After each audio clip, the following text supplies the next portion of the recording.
আজকের যে টপিকটা আমরা আলোচনা করবো সেটা হচ্ছে আইগেন ভ্যালু এবং আইগেন ফাংশন।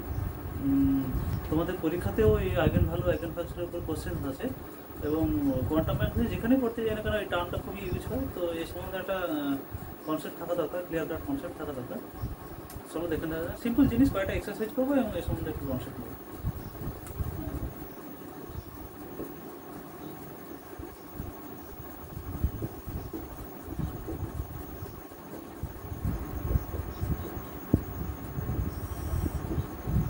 দেখো একটা অপারেটর এটা যদি ফাংশনের উপর অপারেট করে দিয়ে যদি একটা কনস্ট্যান্ট ভ্যালু দেয়, কনস্ট্যান্ট ফ্যাক্টর দিল এবং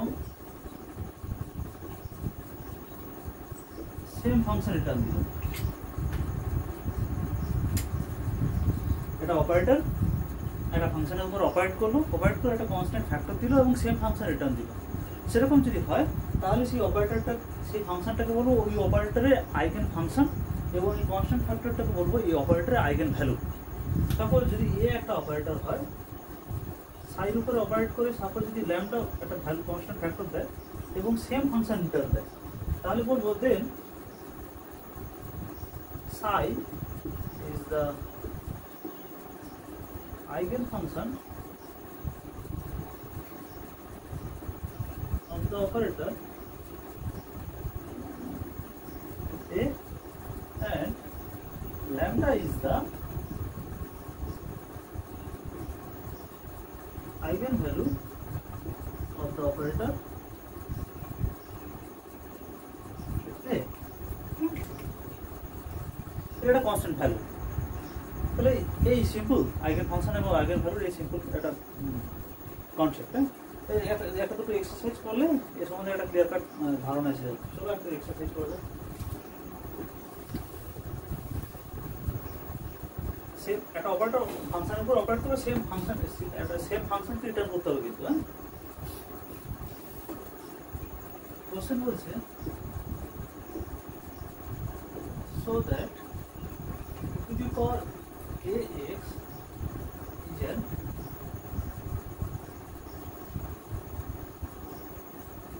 eigenfunction of the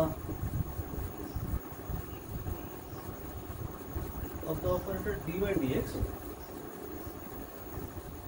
and find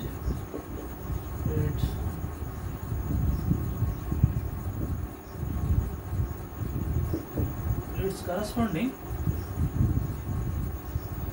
eigen value.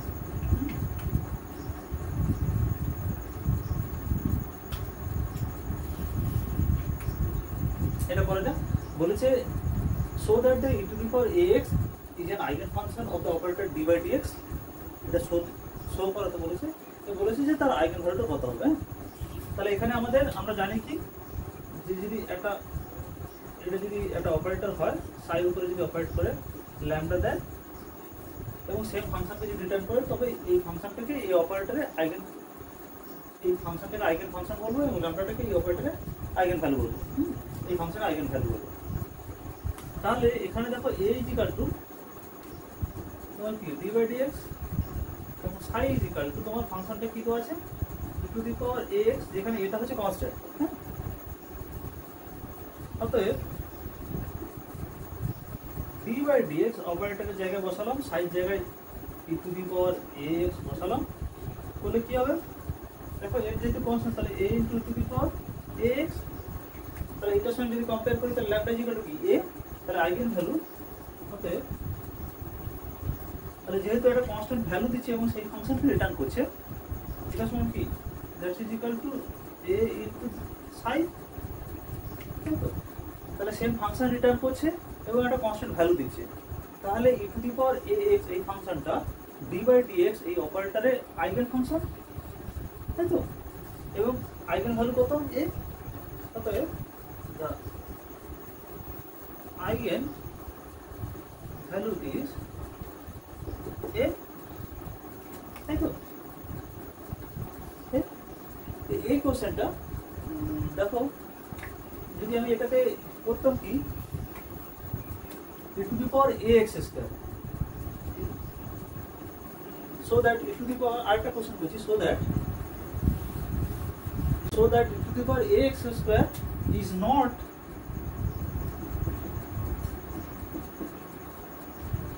not an eigenfunction of the operator d by dx. কি করে শো করবো আমরা? না সেম আগের মতন, তাহলে d by dx হচ্ছে আমাদের অপারেটর, অপারেট করবে e to the power ax square এর উপরে, অপারেট করলে কি করবে, তাহলে এটার উপরে ডেরিভেটিভ হবে, করলে কি হবে দেখো, তাহলে a এই 2x কে যদি কনস্ট্যান্ট, তাহলে এটা 2x এর উপরে ডেরিভেটিভ হয় প্রথমে, তাহলে 2x এর উপরে ডেরিভেটিভ হলে কি করবে 2x e to the power ax square, that's is equal to কি, তাহলে 2ax ইনটু এইটা তোমার সাই, যদি সাই is equal to e to the power ax square হয়, তাহলে দেখো এখানে একটা ভ্যারিয়েবল থেকে গেছে যে 2a, this part is constant part but x is variable, তাই তো? তাহলে আমাদের কন্ডিশন কি ছিল যে a একটা অপারেটর একটা ফাংশনের উপর অপারেট করবে, একটা কনস্ট্যান্ট ভ্যালু দেবে এবং সেই ফাংশনকে রিটার্ন করবে, তাই তো? তাহলে দেখো এখানে আর কোনো ভ্যারিয়েবলস নেই, একটা কনস্ট্যান্ট পার্ট আছে এবং তার সঙ্গে একটা ফাংশন আছে। এখানে তো সেম ফাংশন রিটার্ন করেছে কিন্তু তার পাশে একটা ভ্যারিয়েবল পার্ট রয়েছে, তার মানে কি, তাহলে এই e to the power ax square এই ফাংশনটা এই d by dx এই অপারেটরের আইগেন ফাংশন নয়, তাই তো? অতএব e to the power ax square is not an eigenfunction of the operator d by dx, ঠিক আছে?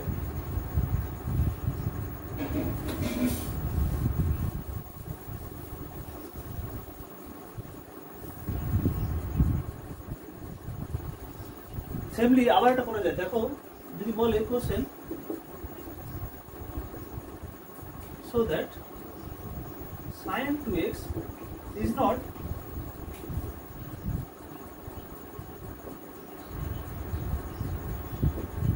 eigenfunction of d by dx but is not eigenfunction of dx but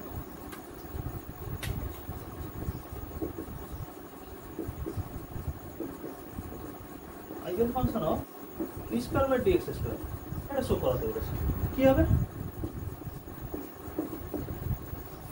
তাহলে আমি আর আগের মতো ভেঙে লিখছি না, তাহলে এখানে আমাদের অপারেটর d by dx আর ফাংশনটা হচ্ছে sin 2x। প্রথমটা দেখা যাক, তাহলে d by dx sin 2x এর উপর অপারেট করছে, sin 2x এর উপর অপারেট করলে কি করবে, কি ভ্যালু দেবে, 2 into cos 2x, তাহলে ভ্যালু একটা দিয়েছে কিন্তু এই ফাংশনটা সেম রিটার্ন করেনি। ফাংশন কি ছিল আমাদের, সাই ইজ ইকুয়াল টু কি ছিল sin 2x, সেম ফাংশন এখানে দেয়নি আফটার অপারেশন, ভ্যালু দিয়েছে একটা কনস্ট্যান্ট ফ্যাক্টর দিয়েছে কিন্তু সেম ফাংশন রিটার্ন করেনি, তাহলে sin 2x এই d by dx এর এই অপারেটরে আইগেন ফাংশন নয়। দেখা যাক d by dx এর আইগেন ফাংশন হয় কিনা। অতএব d square by dx square into sin 2x, first একটা d by dx প্রথমবার ডেরিভেটিভ করলে কি পাবো, এরকম একটা জিনিস পাবো 2 into cos 2x, তাই তো? দ্যাটস ইজ ইকুয়াল টু 2টা বাইরে আসবে, আবার এই cos 2x এর উপর ডেরিভেটিভ করলে কি পাবো, মাইনাস sin 2x হবে, আর 2টা সামনে আসবে, তাহলে মাইনাস 2 into 2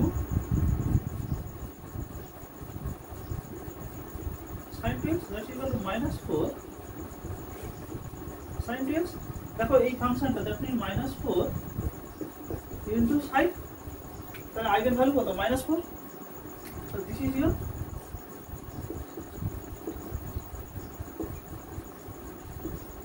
তাহলে দেখো d by dx এই sin 2x এই ফাংশনটা d square by dx square এই অপারেটর আইগেন ফাংশন, যেহেতু একটা আইগেন ভ্যালু দিচ্ছে, আইগেন ভ্যালু কত মাইনাস 4 এবং সেম ফাংশন রিটার্ন করছে, তাহলে আমরা বলতে পারি যে sin 2x টা d square by dx square eigen function. তাহলে এরকম কিছু একটা এক্সাম্পল দিলাম, তাহলে আইগেন ভ্যালু এবং আইগেন ফাংশন সম্বন্ধে তোমাদের জটিলতা থাকার কারণ নয়। আজকে এই টপিকটা এই পর্যন্ত। Thank you.